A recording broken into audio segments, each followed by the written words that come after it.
सुप्रभात। मैं हूं जगेंद्र राणा। आज की हमारी आध्यात्मिक चर्चा का विषय है नियम। नियम शौच, संतोष, तप, स्वाध्याय और ईश्वर प्राणिधान, ये 5 नियम हैं। शौच, संतोष, तप, स्वाध्याय और ईश्वर प्राणिधान, ये 5 नियम हैं। शौच माने पवित्रता। शरीर तो स्नान से पवित्र होता है। आपने स्नान कर लिया किंतु आपका पेट साफ नहीं हुआ है, अपच है, बार बार दुर्गंधित अपान वायु पेट से निकलती है या ऊपर को उठती है, तो सिर दर्द या हृदय में पीड़ा इत्यादि जो आजकल लोग चल रहे हैं उनसे आपको कष्ट है, तो फिर पवित्रता कहाँ है? अतः शौच माने शुद्धि। आपका आहार विहार ठीक रहे, जिससे आपके पेट की क्रिया ठीक रहे और भोजन का पाचन ठीक हो तो ठीक है, वरना केवल नहाने से तो ऊपर शरीर में पसीना आदि का जो मल होता है केवल वो साफ हो जाएगा। अतः शौच के ऊपर विशेष ध्यान देने की आवश्यकता है। तो बाहर की शुद्धि स्नान, मज्जन इत्यादि कर लें, और अंतःकरण की शुद्धि तो सत्याचरण, सत्य भाषण करने से ही होगी। तो मन को सत्य का पालन करके शुद्ध करना चाहिए। मन को सत्य का पालन करके शुद्ध करना चाहिए। यदि मन शुद्ध और पवित्र हो जाए तो बाह्य क्रिया भी शुद्ध पवित्र होने लगी। इस प्रकार जब शौचाचार में या शौचाचार का पालन होने लगेगा तब दूसरा नियम संतोष आता है। तो इस विषय में लोगों को बहुत भ्रम। संतोष माने हाथ पर हाथ रखकर बैठना नहीं। हमारे अंदर जितनी शक्ति है उस शक्ति का पूर्ण उपयोग करना, तनिक भी आलस्य व अकर्मण्यता ना होने पाए।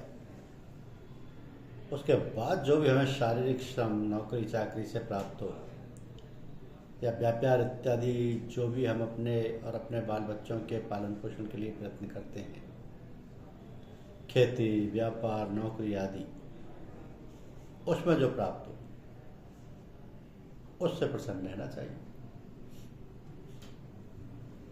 उससे संतुष्ट रहना चाहिए। अब दूसरों की उन्नति या सफलता देखकर द्वेष भावना पैदा ना हो, मन में कुंठा ना हो, वरन हमारे अंतर में और अधिक उत्साह व लगन पैदा हो, तभी तो संतोष प्राप्त होगा। और भगवान पर पूर्ण श्रद्धा विश्वास रखते हुए ये भाव रहे कि भगवान की ऐसी दया कृपा है, इसी में हमारा हित है। तो लगन और उत्साह दिन प्रतिदिन बढ़ता रहे, किंतु किसी प्रकार की उद्वेलता, बेचैनी ना होकर मन धीरे शांत रहकर उत्तर चेष्टा और प्रयत्न करता रहे। तब फिर तप की बारी आती। तप माने सर्दी, गर्मी, भूख, प्यास, दुख, कष्ट इत्यादि का सहन करना। अब गृहस्थी में जो कष्ट आते हैं, जो विघ्न बाधाएं पैदा होती हैं, उनको सहना। नौकरी चाकरी में अपना काम समय से और ईमानदारी से करना। इस पर भी कोई अफसर यदि बिगड़ जाए, झिड़कियां दे और उल्टी सीधी अनाप शनाप बातें कहे, उसको बर्दाश्त करें, जरा भी बुरा ना माने, और हंसते हुए मीठे शब्दों में यदि बात पूछे तो उत्तर दें। तो ये सारी बातें तप में आती हैं। जब आप गलती करें और डांट पड़े तब तो आप डांट सहन करेंगे, क्योंकि आपसे गलती हुई थी। क्योंकि यदि बिना कसूर के डांट पड़े फिर भी आप सहन कर लें और तनिक भी बुरा ना मान, तो ये सहन शक्ति कहलाएगी। और तब कहा जाएगा। तो साधु सन्यासी लोग तो जाने कितने कठोर तप करते हैं। कोई नंगे बदन रहता है, कितना ही जाड़ा हो, गर्मी हो, कपड़े नहीं पहनेंगे, रात्रि को जाड़े में पानी में खड़े रहेंगे, अन्न त्याग देंगे। कोई कोई तो केवल वायु का आहार करके रहते हैं। इत्यादि अनेक तप हैं। गृहस्थी में साधना करते हुए यही सबसे बड़ा तप है कि दुख बीमारी जो भी आए साहस से उसको सहन करें और दवा करें। घर में कोई प्राणी लड़े झगड़े तो उस पर क्रोध ना करें और उसको बर्दाश्त करना, इससे बड़ा कोई तप नहीं। इसके बाद स्वाध्याय आता है। तो स्वाध्याय धार्मिक ग्रंथों का पढ़ना और उसके अनुसार अपना आचार विचार बनाना, ये स्वाध्याय में आता है। स्व माने अपना, अध्याय माने अध्ययन करना, देखना, बालना, निरीक्षण करना कि हमने प्रातः शैया त्यागने के बाद सायं और रात्रि के सोने के समय तक कौन कौन से कार्य किए।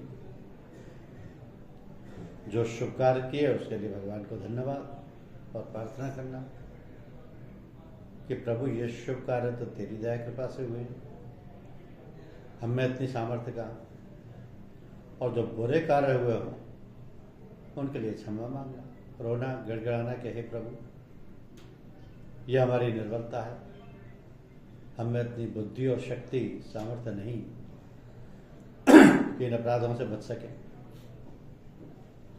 अतः क्षमा करो नाथ, क्षमा करो और ऐसा करो कि भविष्य में अपराध फिर न हो। इस प्रकार स्वाध्याय करता रहे तो फिर मनुष्य कुछ का कुछ हो जाए। अंत में ईश्वर प्राणी ध्यान आता है, जिसका अर्थ है ईश्वर परायण होना। अपना सारा भरोसा आसरा भगवान पर रखना, पूर्ण रूप से भगवान की शरणागति होनी, उन्हीं के आश्रय तो निर्भर रहना। तो ये नियम सबसे कठिन किंतु पूर्णता की ओर ले जाने का अमोघ साधन है। ये 10 नियम या ये 10 यम नियम आदि पूर्ण रूप से हृदयंगम करके आचरण अभ्यास में उतार लें और उसी प्रकार सारा जीवन निर्वाह करने लग जाए तो समझो हमारे योग के नियम और आधार मजबूत हो गए और सफलता प्राप्त करने में कोई अड़चन या दुविधा नहीं रही। इसके बाद अष्टांग योग का तीसरा सा आसन आता है। इसके बाद किंतु साधकों को चाहिए कि जब तक कोई आवश्यकता ना हो तब तक व्यर्थ में किसी व्यक्ति से मिलना नहीं चाहिए, क्योंकि जिस व्यक्ति से भी हम मिलते हैं तो पारस्परिक आदान प्रदान स्वाभाविक रूप से विचारों का, संस्कारों का होता रहता है और जिसके संस्कार विचार अधिक प्रबल होते हैं वो दूसरे पर अपना प्रभाव डालते हैं। तो इस कारण अपने समान विचारधारा वालों से ही, जो कि सत्संगी हैं, जो भक्त हैं, साधु हैं, उनसे मिलने जुलने में कोई हानि नहीं है। इसी बात को लाला जी महाराज कहते थे कि हमारे नजदीक अच्छा है कि जिक्र काफी यानी दिल का जाप सिर्फ किया करें, और नाजिश और गैर आदमी और गैर सोबत के नक्शों से दिल को साफ रखें। तो इसी प्रकार जब हम भोजन करते हैं तो हमारे जैसे विचार होते हैं वह भोजन में प्रविष्ट हो जाते हैं और हमारे मन पर प्रभाव डालते हैं। इसलिए सब जगह, सबके यहाँ, सब लोगों का बनाया हुआ भोजन करना मना है। जो भोजन बनाता है उसके जैसे विचार होते हैं वो भी भोजन में प्रविष्ट हो जाते हैं और खाने वाले पर उसका बड़ा प्रभाव पड़ता है। इसके सिवा ये भी विचार करने की बात है कि जिसके यहाँ से भोजन का सामान आता है उसने किस प्रकार भोजन सामग्री प्राप्त की है, उसकी कमाई कैसी है, इस सब का भी असर पड़ता है। तो सब कारणों से हम जो भोजन करते हैं उनका जो रस बनता है उसका, उस सब का प्रभाव होता है। इस कारण हमारे मन की स्थिति एक सी नहीं रहती। कभी बहुत अच्छा मन लगता है, कभी कम लगता है, कभी बिल्कुल उचाट हो जाता है। तो ये बात बहुत भली प्रकार सोचने समझने की है कि हमारा आचार विचार, भोजन विहार सब ठीक रहे, शास्त्र मर्यादानुकूल रहे और हम धर्मपरायण रहे। हमारी साधना का क्रम अनवरत ठीक ढंग से चलता रहे। उसके लिए हमको हर समय अचेत रहना चाहिए, हर समय सचेत रहना चाहिए। इसके लिए विशेष आवश्यकता है कि हम अपने आप को खाली ना रखें। हर समय अपने मन में या मन को काम में लगाए रहें। जब भी हम सांसारिक कार्यों में, चाहे वो खेतीबाड़ी हो, दफ्तर का हो, पढ़ने लिखने का हो या पढ़ाने लिखाने का हो, किसी प्रकार की व्यस्तता हो, हमें कार्य आरंभ करने से पहले और बाद में भी भगवत स्मरण करना चाहिए। प्रभु हम आपके, ये कार्य भी आपका है, हम इस कार्य को करने जा रहे हैं, आप ऐसी दया कृपा करें कि कार्य आपकी इच्छा अनुसार हो और कार्य समाप्त होने पर प्रभु का स्मरण करें। प्रभु आपका कार्य जैसा भी हुआ सब आपकी दया कृपा से हुआ, आपका ही है, आपने शक्ति प्रदान की, आपको ही अर्पण करता हूँ। इस प्रकार अपने जीवन की सारी गतिविधियों का भली प्रकार निरीक्षण करें और देखें समझें कि जो कार्य ठीक हुआ है वो सब भगवान की दया कृपा से हुआ है। यदि कहीं गड़बड़ी हुई है, गलती हुई है, भूल हुई है, ये सब हमारी है। कि उसके लिए क्षमा प्रार्थना करना और ये कहना कि भविष्य में ऐसी भूल ना हो, ऐसी शक्ति और सामर्थ्य प्रदान करो प्रभु। और ये काम सोते वक्त सब कामों से छुट्टी पाकर अकेले में बिस्तर पर बैठकर भली प्रकार हो सकता है। तो साधकों को चाहिए कि कहीं भी रहें, कैसे भी रहें, हर समय गुरु का ध्यान विचार करते रहें, गुरुमुख बने रहें, चाहे पास रहें या दूर, क्योंकि ना जाने गुरुदेव की दया कृपा की धार किस वक्त प्रभावित हो और यदि हम विमुख होंगे तो वो वापस चली जाएगी। तो ऐसी जागरूकता रखना आवश्यक है। जब कोई बच्चा पढ़ते समय ठीक प्रकार से पढ़ने की ओर ध्यान नहीं देता तो कहा जाता है तुम अपनी तवज्जो पढ़ने में नहीं लगाते, क्या इधर उधर की सोचते हो। तो तवज्जो माने ध्यान देना, तवज्जो देना और तवज्जो लेना, ये दोनों बातों पर निर्भर है।